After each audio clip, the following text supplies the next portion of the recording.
Week 5 of Season 27 was Disney Night, and it seemed as if everyone, from celebs and pros to cast and crew, wrapped themselves in colorful costumes, danced to fun and familiar music, and were surrounded by all of the Disney characters. The fun and frantic show opening with the pros and the mini-pros of DWTS Jr. put the audience in the ballroom, and at home, in a happy mood. In addition, everyone in the audience wore glowing Mickey Mouse ears.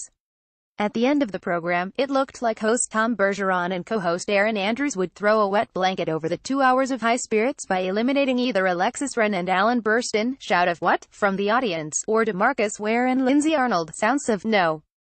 But Tom then said, "It's neither of you, it's Disney night. No one goes home.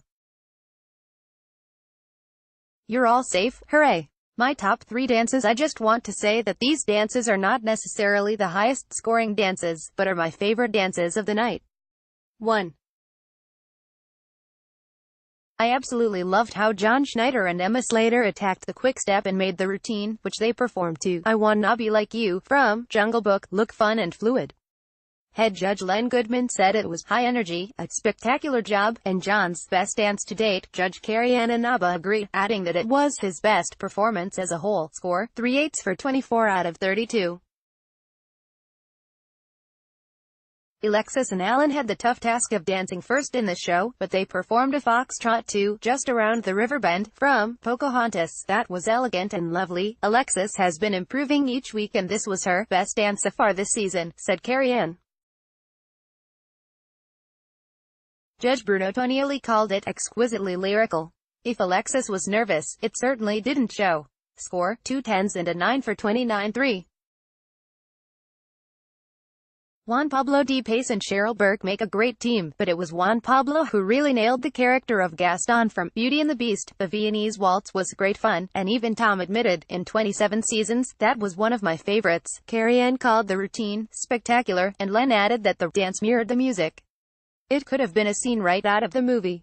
Score, 2 10s and a 9 for 29. Honorable mention 1. Mary Lou Retton and Sasha Farber performed a contemporary routine to "Reflection" from Mulan that Len described as gentle and understated, and it really showed the transformation of Mary Lou into someone with belief and confidence in herself once more. 2. I'm not a big fan of Bobby Bones and I wasn't sure he was taking the show seriously. With the help of Sharna Burgess, the waltz they performed to "Part of Your World" from The Little Mermaid showed improvement. He worked on his role as Prince Eric and concentrated on the routine, without going off script and acting goofy.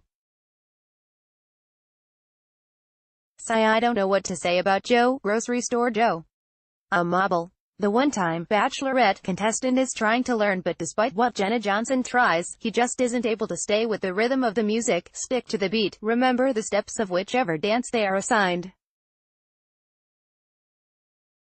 He's just not a dancer and he keeps getting really low scores and harsh criticism from the judges.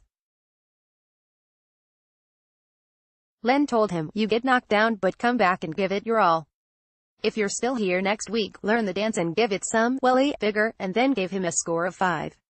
With only 9 couples left in the competition, and no elimination, there was time to fill with guest artists.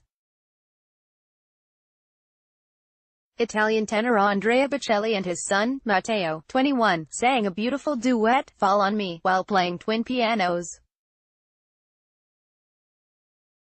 Later, Jordan Fisher, a host of DWTS Jr. and Mirrorball Trophy winner, sang and danced with the mini-pros from the Sunday night show.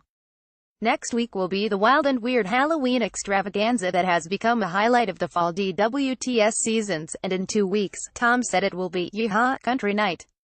See you next week, keep dancing. Scores of celebs equals 29 Milo.